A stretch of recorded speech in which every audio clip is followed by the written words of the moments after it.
ஒரு வெயில் மிகுந்த கோடை நாளில் ஒரு வெட்டுக்கிளி ஓய்வெடுத்து பாடிக்கொண்டும் மகிழ்ச்சியாக இருந்து கொண்டும் இருந்தது.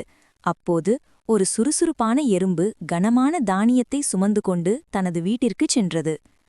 அந்த வெட்டுக்கிளி, "ஏன் இவ்வளவு கடினமாக வேலை செய்கிறாய்? வந்து இந்த அழகான நாளை என்னுடன் சேர்ந்து கொண்டாடு" என்று கத்தியது.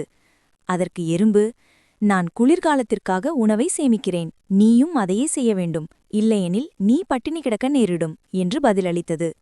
வெட்டுக்கிளி சிரித்துவிட்டு, "குளிர்காலம் வரை இன்னும் நிறைய நாட்கள் இருக்கிறது, எனக்கு நிறைய நேரம் இருக்கிறது" என்று சொன்னது. இறுதியாக குளிர்காலம் வந்தபோது வெட்டுக்கிளி நடுங்கி பசியுடன் இருப்பதைக் கண்டது. தரையில் பனி மூடியிருந்தது, உணவு எதுவும் கிடைக்கவில்லை. தான் சேமித்து வைத்திருந்த உணவை அனுபவித்துக் கொண்டிருந்த எறும்பு அதன் வீட்டிற்குள் வசதியாக இருப்பதை அது பார்த்தது. வெட்டுக்கிளி தனது தவறை உணர்ந்தது. எதிர்காலத்திற்காக திட்டமிடுங்கள் மற்றும் இன்றே கடினமாக உழைக்கவும்.